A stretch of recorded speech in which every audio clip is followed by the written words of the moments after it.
So let's talk about sleep. I had posted a quote about sticking to a consistent bedtime and sleep schedule earlier this week, and I just wanted to expand on that. I've also written an article on my blog, so you can read that for the highlights of what I'm going to talk about here as well. But just wanted to talk a bit about sleep and how underrated it really is. In our culture, we really prize busyness and being able to survive on not very much sleep. But sleep deprivation is associated with cognitive impairment, with memory problems, with development of type 2 diabetes, with obesity, and other chronic diseases, as well as psychiatric disorders and depression. So not getting enough sleep is really, really detrimental to your health overall.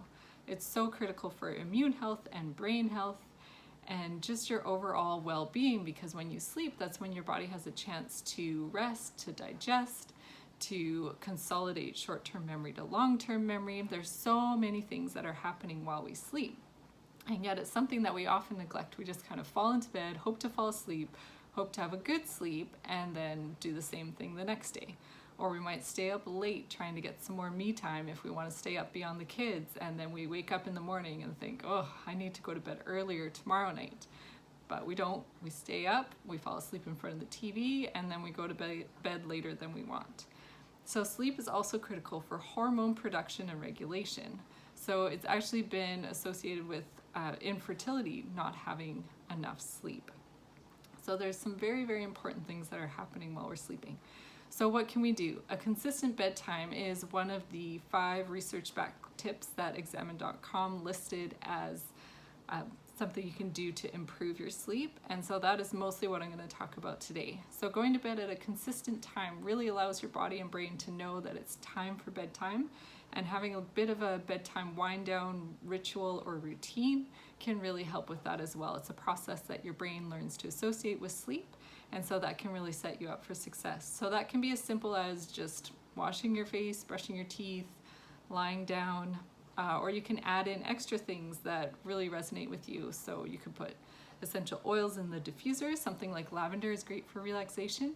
You could also wear an eye mask. You could do prayer or meditation, journaling, some relaxing reading. So nothing super stimulating or scary, but relaxing reading, and anything that you find gets you sleepy. That's a great thing to add to your bedtime routine. For me personally, I love to do a little bit of a stretch while listening to calming music. Then I put on my eye mask and I hop into bed and I turn on a podcast, a very short podcast that's very relaxing, and I listen to that as I'm laying in bed, and then usually I fall asleep quite well. So I found that this has made a huge difference for me in having consistent, better quality sleep most of the time. And it also helps me wake up with more energy, which is what we really want. So if you would like to learn a bit more about that, check out my full article where I talk about sleep and why having a consistent bedtime is important. I also talk a little bit about light and circadian rhythm. So if you want to dive a bit more into that, check that out as well. So hopefully you've learned something. If you have any questions, let me know in the comments below. And I hope that you have a good sleep tonight. And don't forget, go to bed on time.